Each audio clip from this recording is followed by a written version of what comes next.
Die USA stehen vor großen finanziellen Problemen. Die Staatsschulden wachsen schnell und die Ausgaben übersteigen die Einnahmen.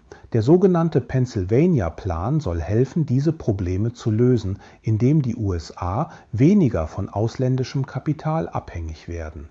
Ich erkläre dir die aktuelle und zukünftige Entwicklung der US-Schulden, die Details des Plans, seine globalen Auswirkungen und die Umsetzbarkeit. Außerdem gebe ich dir konkrete Anlagetipps.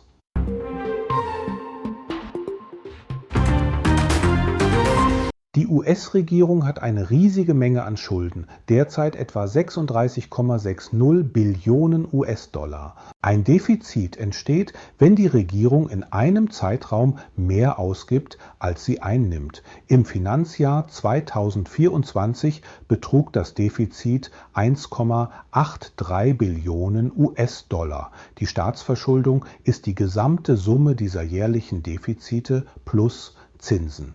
Die Kosten für die Schuldentilgung sind sehr hoch und werden noch höher steigen. Im Juni 2025 wurden die Zinskosten auf 921 Milliarden US-Dollar geschätzt. Das entspricht 17% der gesamten Bundesausgaben. Das Verhältnis von Schulden zu Bruttoinlandsprodukt, kurz BIP, lag 2024 bei 123%. Ein höheres Verhältnis bedeutet, dass die Rückzahlung der Schulden schwieriger wird. Die US-Regierung hatte seit 2001 jedes Jahr ein Haushaltsdefizit. Große Ereignisse wie Kriege, die Finanzkrise 2008 und die Covid-19-Pandemie haben die Schulden stark ansteigen lassen. Auch Steuersenkungen und Wirtschaftshilfen trugen zum Anstieg bei. Seit 2016 übersteigen die Ausgaben für Sozialversicherung, Gesundheit und Zinsen die Einnahmen, was auf ein grundlegendes Ungleichgewicht hindeutet. Die Zinskosten für die Staatsverschuldung werden zu einer immer größeren Last. Das Congressional Budget Office sagt voraus, dass die Nettozinsausgaben bis 2055 5,4% des BIP erreichen werden. Durch Donald Trumps One Big Beautiful Bill Act dürften sich die Zinskosten bis 2034 auf 1,8 Billionen US-Dollar verdoppeln. Es ist ein Teufelskreis. Mehr Schulden bedeuten höhere Zinsausgaben, was wiederum die Defizite erhöht. Ein immer größerer Teil des Haushalts muss für Zinszahlungen verwendet werden, was die Regierung in ihren Möglichkeiten einschränkt. Ein dauerhaft hohes und steigendes Schulden-zu-BIP-Verhältnis bedeutet, dass zukünftige Generationen eine größere Schuldenlast erben. Dies könnte zu höheren Steuern, weniger öffentlichen Dienstleistungen oder langsamerem Wirtschaftswachstum führen. Die Prognosen des Congressional Budget Office für die US-Staatsverschuldung beruhen auf der Annahme, dass die aktuellen Gesetze unverändert bleiben. Für dieses Jahr erwartet das CBO ein Defizit von 1,9 Billionen US-Dollar. Die US-Staatsanleihen, die von Anlegern gehalten werden, könnten von aktuell 100% des BIP auf 118% im Jahr 2035 steigen. Dies würde den bisherigen Höchststand aus dem Jahr 1946 übertreffen. Die Verschuldung der Vereinigten Staaten könnte 2029 ihren höchsten Stand erreichen und bis 2055 auf 156% des BIP steigen. Die Defizite werden über 30 Jahre durchschnittlich 6,3% des BIP betragen. Die CBO-Prognosen zeigen uns, was passiert, wenn die Politik nichts unternimmt, und unterstreichen die Dringlichkeit von Maßnahmen. Eine große und wachsende Staatsverschuldung wird das Wirtschaftswachstum in den USA voraussichtlich verlangsamen. Das liegt daran, dass private Investitionen zurückgehen, weil der Staat mehr Kredite aufnimmt und in Folge die Zinsen steigen. Weniger private Investitionen senken Produktivität und Bezahlung der Arbeitnehmer. Voraussichtlich wird das reale BIP-Wachstum in den nächsten 30 Jahren nur 1,6% pro Jahr betragen. Die USA können ihre Schuldenprobleme nicht einfach wegwachsen. Darum sind grundlegende Änderungen in der Finanzpolitik nötig. Wenn man nicht sparen kann oder möchte, muss man tricksen. Der Pennsylvania Plan wurde von George Saravelos von der Deutschen Bank vorgeschlagen. Sein Hauptziel ist es, die Abhängigkeit der USA von ausländischem Kapital zur Finanzierung ihrer Staatsverschuldung zu verringern. Der Plan will das US-Schuldenrisiko von ausländischen auf inländische Anleger verlagern. Er basiert auf zwei Hauptsäulen. Zunächst sollen Dollar-Stablecoins genutzt werden, die durch kurzfristige US-Staatsanleihen gedeckt sind. Ziel ist es dabei, ausländisches Geld in kurzfristige US-Schulden zu lenken und so ausländische Anleger von Investitionen in längerfristigen Anlagen abzuhalten.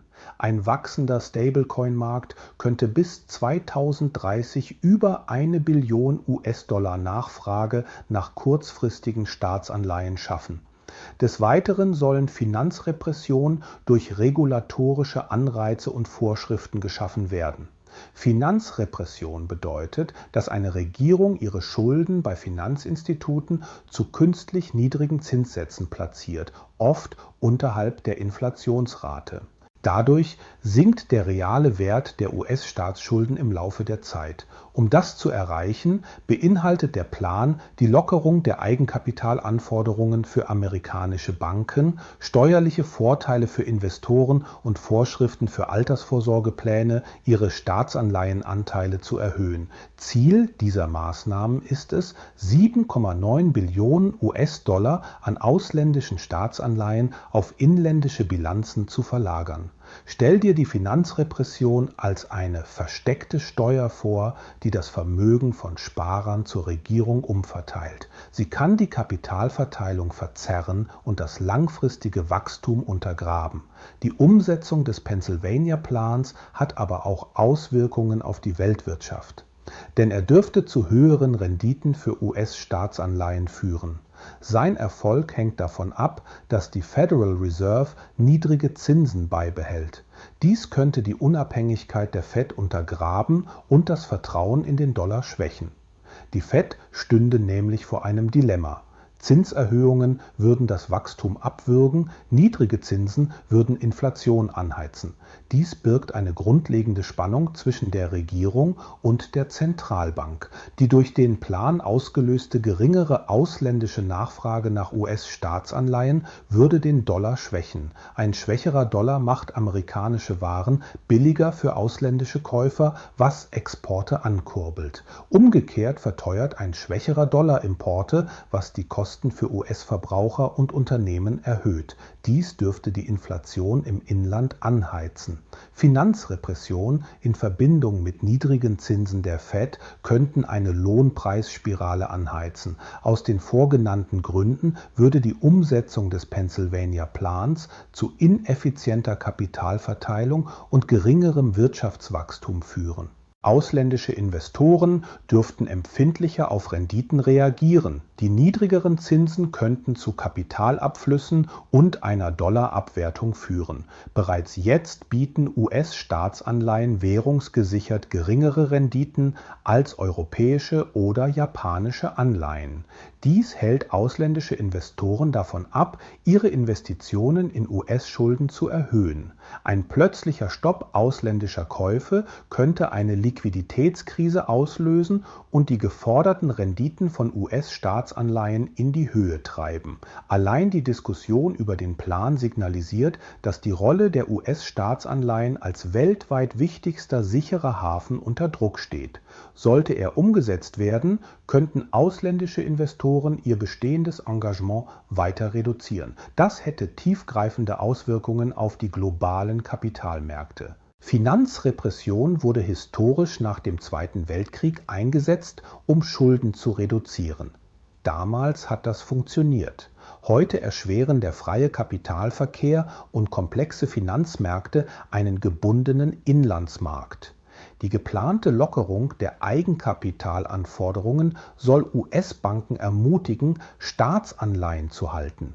Doch der Zwang, mehr Staatsanleihen zu halten, würde ihre Bilanzen verzerren und könnte zu höheren Ausfallraten führen. Außerdem schlägt der Plan vor, Pensionsfonds zu verpflichten, mehr Staatsanleihen zu kaufen. Allerdings haben diese Fonds ihre Portfolios seit 2008 stark diversifiziert. Ein Zwang zum Kauf von US-Staatsanleihen könnte diese Diversifizierungsstrategien gefährden und damit die Fähigkeit, Verpflichtungen den Sparern gegenüber zu erfüllen. Jede Finanzrepression wirkt sich negativ auf den einzelnen Sparer aus. Denn der reale Wert seiner Ersparnisse schrumpft, weil die Renditen unter der Inflation liegen. Dies wird zu weniger Konsum und größerer Ungleichheit in den USA führen. Der Pennsylvania-Plan wird als temporäre Lösung beschrieben. Er mag inländische Ersparnisse mobilisieren, löst aber nicht die grundlegenden Defizitprobleme. Der Plan soll dabei helfen, Zeit zu gewinnen für nachhaltige Reformen. Dabei besteht das Risiko, dass die temporäre Lösung dauerhaft wird, ohne die eigentlichen Probleme zu beheben. Ich fasse die Schlüsselrisiken und unbeabsichtigten Folgen noch einmal zusammen.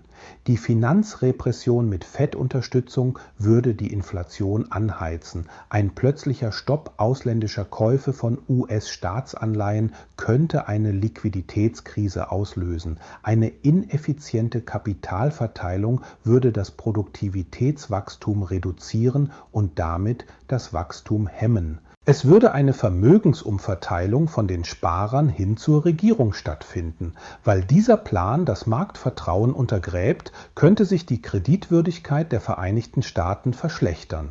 Angesichts der möglichen Auswirkungen des Pennsylvania-Plans solltest du bestimmte Strategien verfolgen. Staatsanleihen mit kurzer Laufzeit bieten dir einen Puffer gegen Schwankungen, weil sie weniger empfindlich gegenüber Inflation sind. Eine Dollarschwächung treibt die Preise der Rohstoffe, die in Dollar gehandelt werden, in die Höhe. Daraus werden sich Chancen ergeben.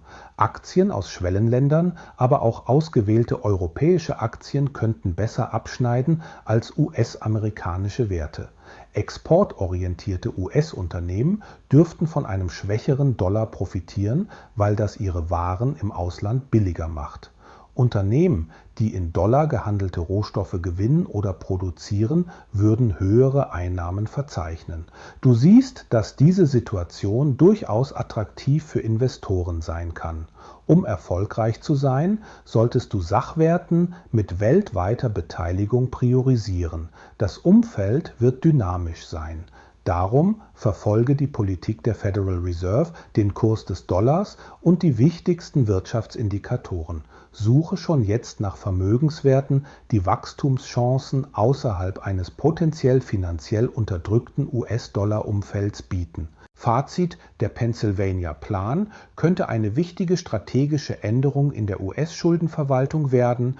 Er soll die Abhängigkeit der Vereinigten Staaten von ausländischem Kapital durch Finanzrepression verringern. Aufgrund struktureller Faktoren ist die Staatsverschuldung der Vereinigten Staaten nicht nachhaltig.